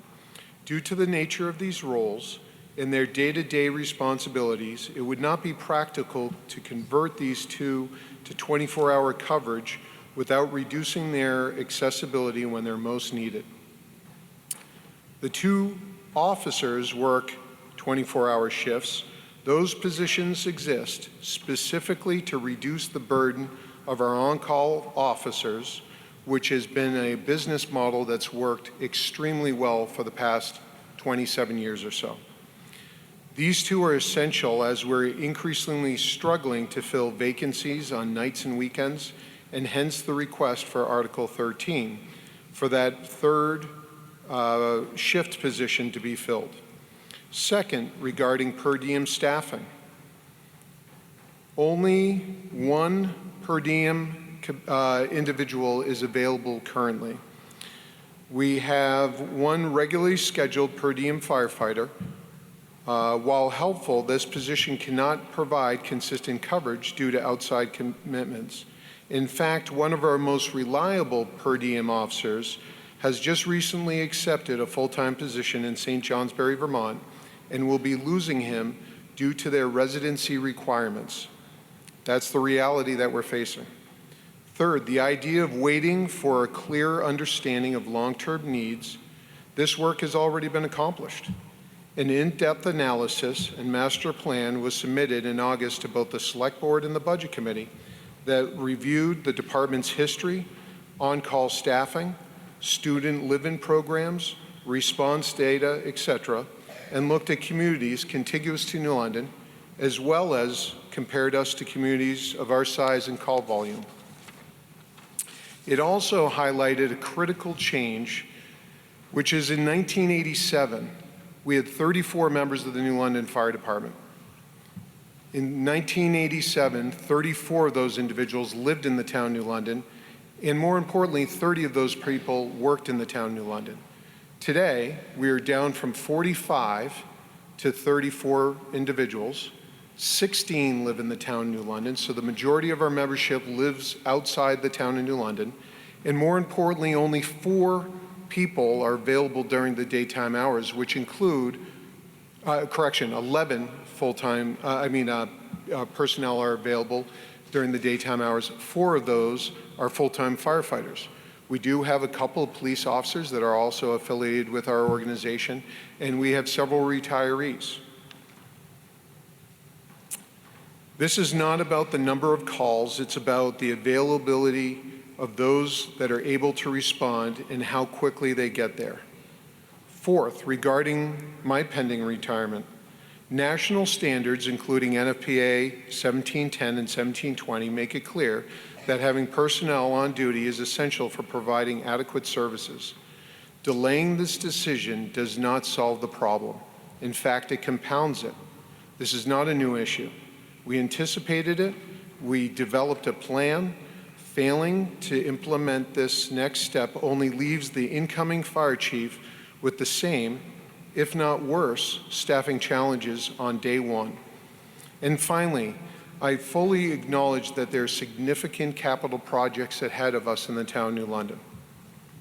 The DPW garage, the water precinct needs, the ongoing police department considerations, these are all difficult decisions, and I do not envy those responsible for making them. But failing to support this position, one that is part of a well-researched, well-documented plan, will have a direct and negative impact on the health and sustainability of your fire department. I'm not advocating this for me as I'm transitioning out. I'm advocating this for you, the residents, the visitors, and the future of this essential organization. Thank you, Mr. Moderator. Thank you, Jay. Next. My name is Rob Daly. And Jay, before you go too far, I've got a question really for you. Could you speak to not the total roster, but what I would call active participants, who actually shows up and what effect that's having on response time to calls today? So, as I had indicated before, we have 34 members of the department.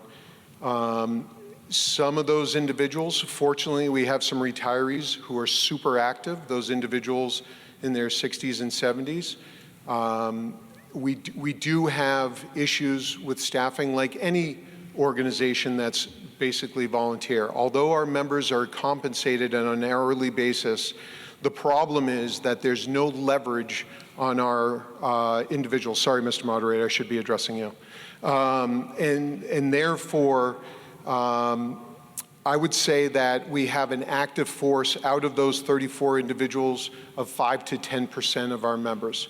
The reason why it's important to have a large group of individuals, especially on a call and volunteer standpoint, is not everyone's available. So if you have a large group, we're hoping for any general alarm to turn out anywhere from 12 to 15 firefighters, and certainly in the vicinity of 20 to 25 for a building fire. So the issues that we are faced with is complications with family, there's more demand in services. The master plan that we developed looked at all of those criteria and looked at response rates, and certainly we've seen that drop not only in the town of New London, but in all the surrounding towns. And that's where I think that certainly the select board, we've chatted about this before as far as a regional service. What does that look like? How do you compensate? The town of Sunapee just hired their first full-time firefighter, fire chief. And I think that allotment was in the vicinity of $165,000. So these are all things that we've looked at. We certainly have seen a drop in participation. Again, we're down from 45 firefighters to 34. Are we, I don't want to get too far afield from Article 13, which is the addition of a single full-time firefighter. So did that answer your question about, yeah? Okay. Next. I'm sorry, I'm going to cut you off, but did you have another question or comment on Article 13, or a question for the chief with respect to his comments? Okay, Mr. Moderator, my name is Lou Boda, and I serve the people of New London as an elected member of the Budget Committee. I'm also honored to serve as Emergency Management Director of the town. Understood. I know that. I wanted to make sure that you understand that the New London Fire Department is an inexorable road to a staffing disaster. We heard from Steve Ensign, we heard from the fire chief what the delay in the accession of this firefighter would create and exacerbate the problem, and the problem is not going to go away. What the citizens of New London also need to realize is that staffing is one of the major components of the fire rating that is assigned to each municipality in the United States. It's called an ISO rating. And I know, Mr. Anderson, who's also a member of the Budget Committee, stated that there was no statistics about it. Yes, there are. Well, I think, if I may, I think the Budget Committee is in favor of this. Yes, A, and but B, Mr. Anderson, as a member of the Select Board, voted against it. So I wanted to make sure that the people in New London understand that should we have an ISO rate increase, which means we're now up to a 5, and if we end up getting the system a little bit worse, we could end up saving $35, $40 in our yearly taxes, but we would end up with a $300 to $500 increase in our insurance rates. So this is not going to go away. By postponing it, we're just going to make it worse, and the problem, again, it's not going to go away. Thank you. You're welcome. Who is next? Bill Hickey. On page 20 of the annual report, it had just some statistics on the number of fire department calls. And it looks like in 2025 compared to 2021, it's a 25% increase, and it's increased every year. I think it's unreasonable to expect in the future we're going to need less staffing. For the amount of money that we're talking about, I'm personally in support of this article. Every time there's a call, the fire department is going to respond with the staff they have. And every time they do, they're risking their lives for us. And for the amount of money we could be saving in our taxes, I cannot personally support increasing the risk by minimizing their staffing. And I hope that the majority of my colleagues here, neighbors, agree with that. Thank you. Peter Stanley. Hi there. Peter Stanley, New London. I joined the fire department in 1977, and there were about 50 some odd calls in 1977. In 2025, there were over 1,000. And in this day and age, to expect volunteers to be able to meet that need is ridiculous. We've known this has been coming since the late 80s. We have been planning for it. We hired Jay in, 91? We actually made modifications to the firehouse to the fire station to add bunk rooms, locker room facilities for both men and women, and just to accommodate where we're going right now. The planning for this has been deep and long for a very long time. I don't think anybody here would expect that a police department would be manned by volunteers, or the highway crew who goes out and plows in the middle of the night, that would be volunteers. It's not reasonable in this day and age with 1,000 calls a year or more to think that this can be handled by volunteers. The truth of the matter is, we have planned, and we've planned hard for many, many years. And this is beginning to come to fruition now. We need full-time people, and we will eventually be an entirely full-time department, because you can't go out that many times and then maintain a career or a family or anything else. Please vote in favor. Thank you, Peter. Further questions or comments on Article 13 that have not already been stated? John Ryan, a resident on Lamson Lane. When my wife and I began looking for property back in 1987 as a place to eventually retire, we weren't just looking for a house, we were looking for a community that provided the services we felt were essential at the time. This town stood out as the only one in the area that truly met those expectations. The only full-time police department anywhere in the area, a well-equipped and organized fire department that was well-trained. I'm a retired fire captain from Western Massachusetts with 39 years of service.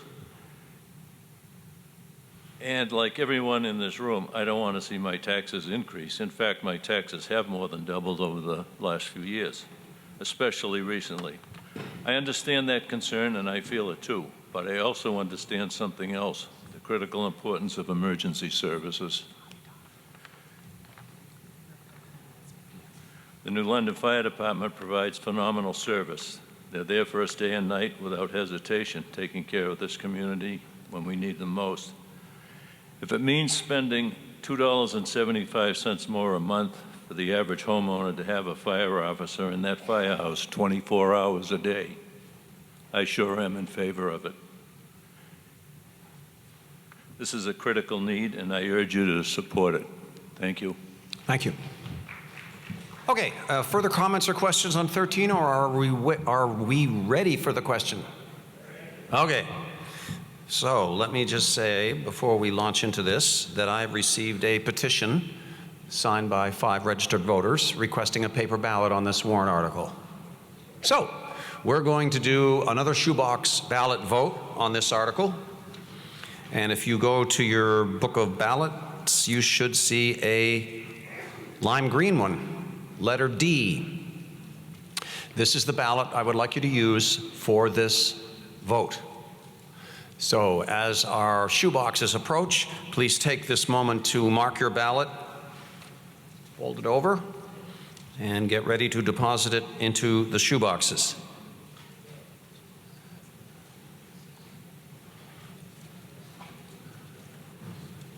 And permit me to announce the results of the bond article number 3.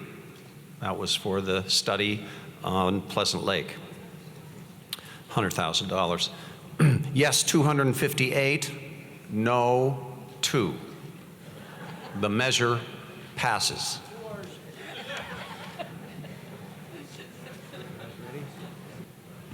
If you're ready, we can proceed with Article 14. If you'd rather we waited for a few minutes, we can do that too, just until the ballots are retrieved, but not necessarily wait until they're counted, in the interest of keeping things moving. Article 14, what's your pleasure? Moved and seconded. Chair recognizes Jana Kidder. Article 14, Fire Vehicle Replacement Capital Reserve Fund. This article seeks the withdrawal of $132,303 from the Fire Vehicle Replacement Capital Reserve Fund. This is the 5th payment on the new engine number 2 that was delivered to the town in January 2024. The balance in this fund will be $132,303, which is the amount of the last payment, which would happen next year at town meeting. So we ask that you approve this article. Further questions or comments on Article 14? Seeing none, are you ready for the question? All those in favor of Article 14 signify by raising your orange cards. All those opposed? The ayes have it. Article 15, what's your pleasure? I'm waiting for a second. Second. Thank you, Rip. Chair recognizes Rich Anderson. Article 15, this article seeks the withdrawal of $298,000 from the Town Building Maintenance Capital Reserve Fund for the items that have been listed above in the article. We ask that you folks approve this article. Further questions or comments on Article 15? Seeing none, are you ready for the question? All those in favor signify by raising your orange cards. All those opposed? The ayes have it. Article 16, what's your pleasure? Moved by Don. Seconded? Second. Chair recognizes B.B. Casey. This article seeks the withdrawal of $5,000 from the Records Management Capital Reserve Fund for continuing work on the Records Retention Plan. This will leave a balance of $28,796 in that account. We ask that you approve this article. Further questions or comments on 16? Ready for the question? All those in favor signify by raising your orange cards. All those opposed? Ayes have it. Article 17. Moved? I'm sorry. Excuse me for a minute.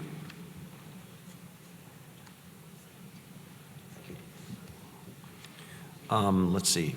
Now, where was I? Yeah. We have it moved. We have a second on 17, yes? Yep. Chair recognizes Janet Kidder.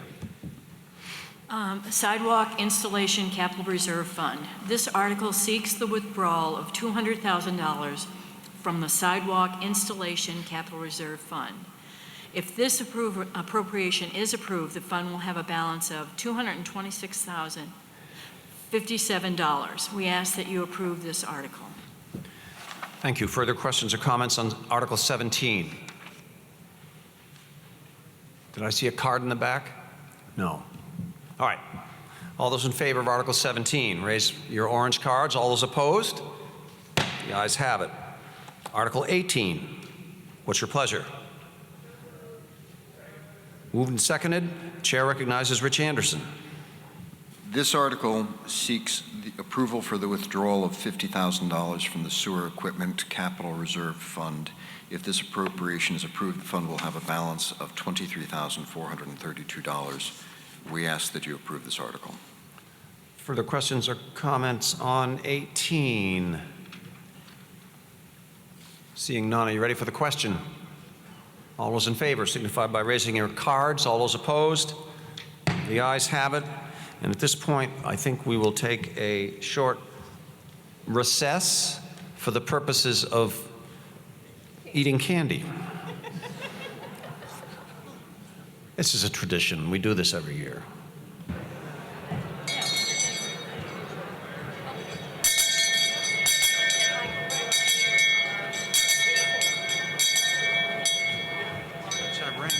Nancy Rollins' ear one year. Okay, we have a full complement of selectmen and we have our town clerk back. So we're ready to proceed with Article 19. What is your pleasure? Do we have a 19? Moved.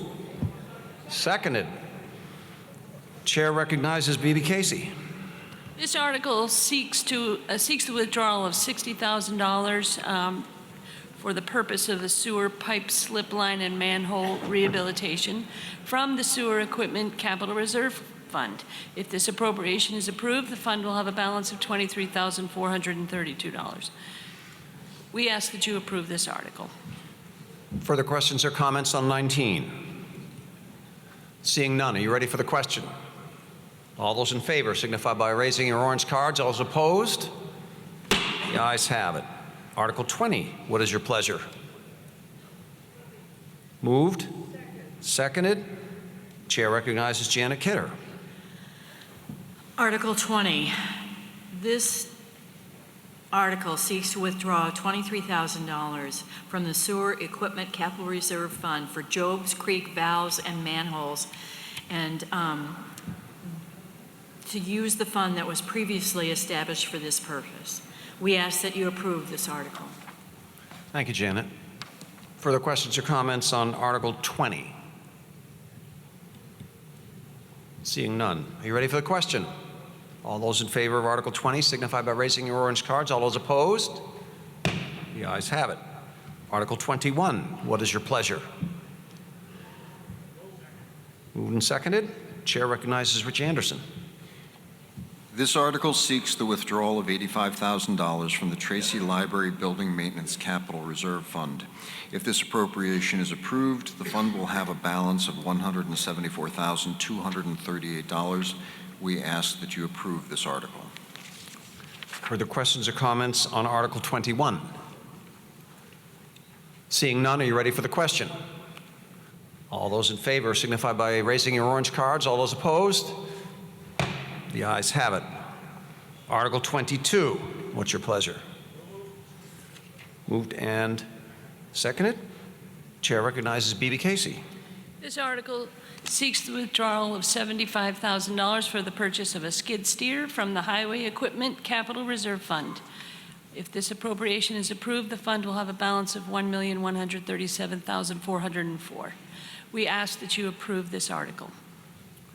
Further questions or comments on Article 22? Seeing none, are you ready for the question? All those in favor signify by raising your orange cards. All those opposed? The ayes have it. Article 22 passes. And I'm being handed a slip of paper which contains the results of the paper secret ballot vote on Article 13. Yes to new firefighter, 239.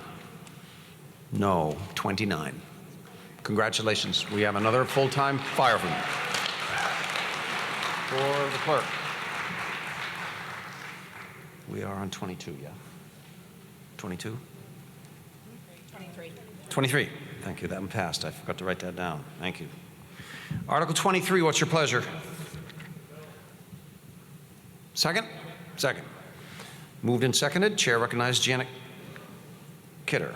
Article 23, Recreation Facilities Capital Reserve Fund. This article seeks the withdrawal of $16,000 from the Recreation Facilities Capital Reserve Fund.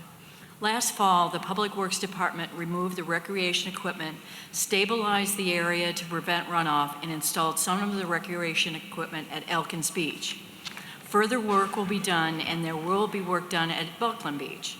This effort was coordinated by our Recreation Director, Putnam Kidder, Public Works Director, Sam Clark, and our Planning Coordinator, Adam Ricker. We ask that you approve this article. Further questions or comments on Article 23? Seeing none, are you ready for the question? All those in favor signify by raising your orange cards. All those opposed? The ayes have it. Article 23 carries. And this is the one with no header. Article 24.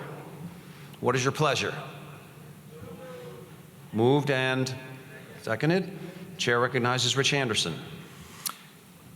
The Board of Selectmen recommends this article, which would establish a capital reserve fund for the repair and maintenance of the new London Town Clock and appropriate an initial deposit of $1,000.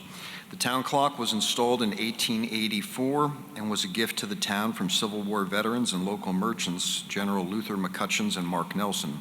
At that time, personal timepieces were uncommon, and the clock served as an important timekeeper for the entire village.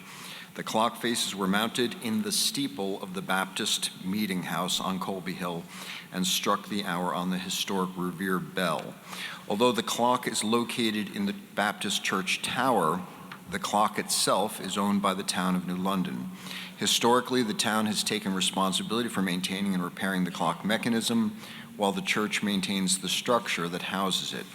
This year, the New London Baptist Church is celebrating its 200th anniversary, and the town clock recently underwent refurbishment to keep it running properly. Those restoration funds were raised privately, which we very much appreciate.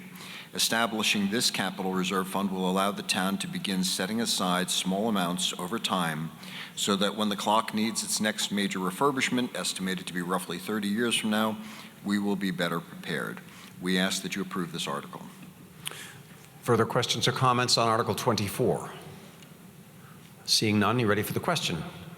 All those in favor of Article 24 signify by raising your orange cards. All those opposed? The ayes have it. Article 24 passes. Article 25, what's your pleasure? Moved and seconded. Chair recognizes B.B. Casey. The Board of Selectmen recommends this article, which would establish a capital reserve fund for a future police and communications facility and appropriate $100,000 to begin that fund. The need for a new police facility has been discussed in New London for nearly 20 years, as the current building no longer meets modern space, evidence storage, and communication needs. This article does not authorize construction of a new building.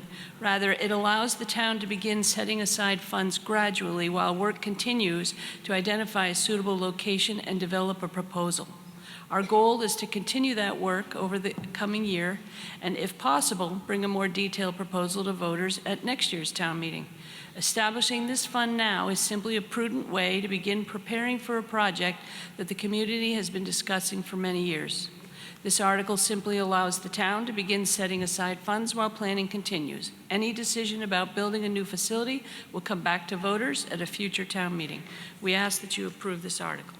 Thank you, Bibi. I see a gentleman approaching the microphone. Would you care to address Article 25? If so, please state your name. My name is Philip Sherman. I'm a resident of New London. Thank you. I speak in opposition to this warrant article for the following reasons.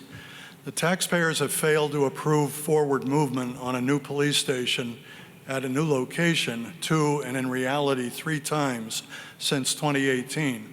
How many more times will it take for folks to realize that there's no consensus on this project? Previous designs appear to have been based on a wish list rather than a vetted review of needs. For instance, as you heard before, the study on the dispatch center is yet to be done. Significant other financial unknowns face the town, again, as you've heard some of them before, the cost of replacing the now demolished DPW building, the unknowns on the municipal water issues, massive dollars on the schools, and that's before we get to the fire department.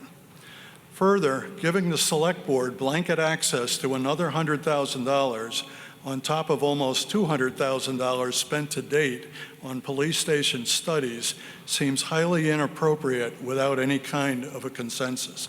Thank you. Thank you. Further questions or comments on this Article 25? Excuse me. Got it. No, seeing none, are you ready for the question? All those in favor signify by raising your orange cards. All those opposed.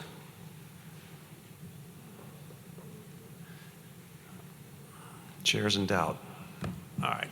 So what we're going to do here, I need my ballot clerks to assume their positions in the sectors that we talked about before. And as soon as those folks are properly in position, they're going to give me the thumbs up, and I'm going to ask for a vote again, and I'm going to ask you to hold your cards aloft until they can be counted by a representative assigned to the sector in which you're seated. And when they give me the sign that they've counted them, we'll ask for the nays, and they will do the same, and they will tabulate the votes and deliver them to me. Are we clear? All right, so we're going to vote on Article 25. Are you guys all ready? Pardon? Yes. Which of you assigned to count the sectors is counting the head table? Thank you. Are we all ready?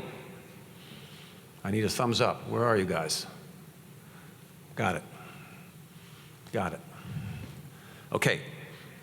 All those in favor of Article 25 signify by raising and holding aloft your orange cards, please, until directed to put them down.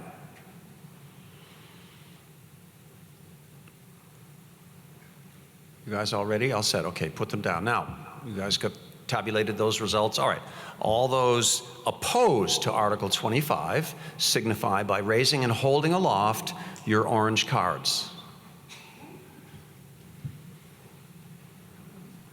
Okay, you may lower your cards. Now give us a minute to tabulate those results, and we will have a result on 25. If you want, we can move ahead to 26 while we're waiting. Is that acceptable? Okay. Article 26, what's your pleasure? Moved and seconded. Chair recognizes Janet Kidder. Article 26. This vote asks whether the town should take up to $7,000 from the proceeds of a timber wildlife habitat harvest on certain conservation lands and put it into the conservation fund. Any remaining money from the timber harvest would go into the town's general fund. No new taxes or borrowing are involved. And I should say that when there is a timber harvest on any of the conservation funds, it has been overseen by our Conservation Commission. So it is a worthwhile ask that they be given some of this money. I ask that you approve this article. Thank you, Janet. Further questions or comments on Article 26? Seeing none, are you ready for the question? Oh, wait, someone is pointing yes. Someone is coming forward. I'm sorry, I don't recognize you. My mistake, I can't see. Yeah, I'm Mike Gellichus. I'm the vice chair Mike, right, of course, thank you. The Conservation Commission. I just want to say that we recognize the fact that we do have money that's given to the Conservation Commission in the budget already. However, we have a lot of projects that we work on, and quite often the funds that we have are stretched to the limit. So I hope that you'll support us in this endeavor to get that $7,000 into our fund. I appreciate it. Thank you. Thank you, Michael. Further questions or comments on 26? Seeing none, are you ready for the question? All those in favor of Article 26 signify by raising your orange cards. All those opposed? The ayes have it. Article 26 passes. We're going to move on to 27 because we're still waiting for the count. 27, what's your pleasure? Moved, seconded. Chair recognizes Rich Anderson.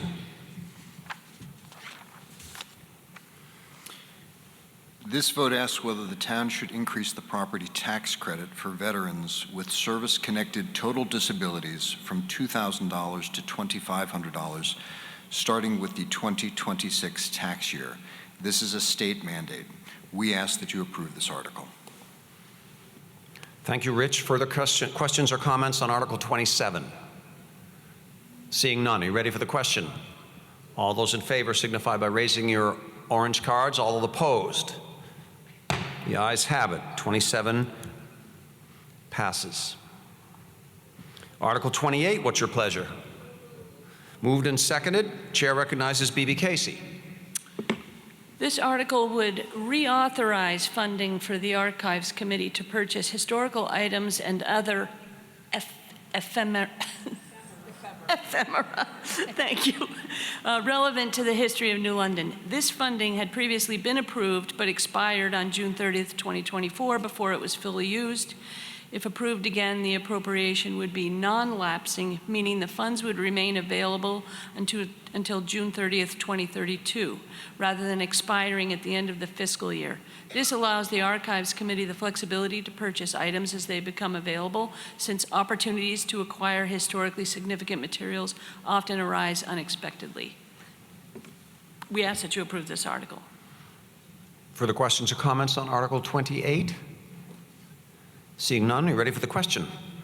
All those in favor of Article 28 signify by raising your orange cards. All those opposed? The ayes have it. Article 28 passes. Before we launch on 29, we might as well read you the Article 25 result. Recall that was the Capital Reserve Fund for the police station. Yes, 118. No, 84. Article 25 passes. Article 29, what's your pleasure? Moved and seconded. Chair recognizes Janet Kidder. This would grant a permanent conservation easement on about 55 acres of town land next to the Esther Currier Wildlife Management Area.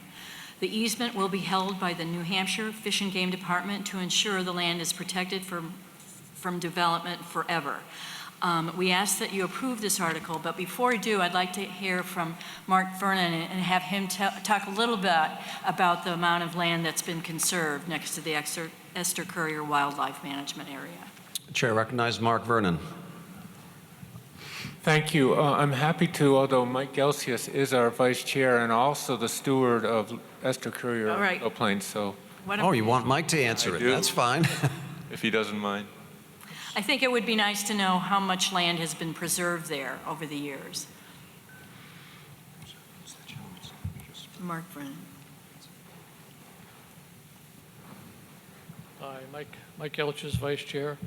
We have, initially, we had 200 acres, I shouldn't say initially, but prior to this particular piece of property, or two pieces of property actually being added, we had 200 acres. This additional 55 acres is property that's on the northeastern side. This is property that is very critical to the Pleasant Lake watershed. Waters go right through that property and deposit right into Pleasant Lake. So it's a very key area for conservation.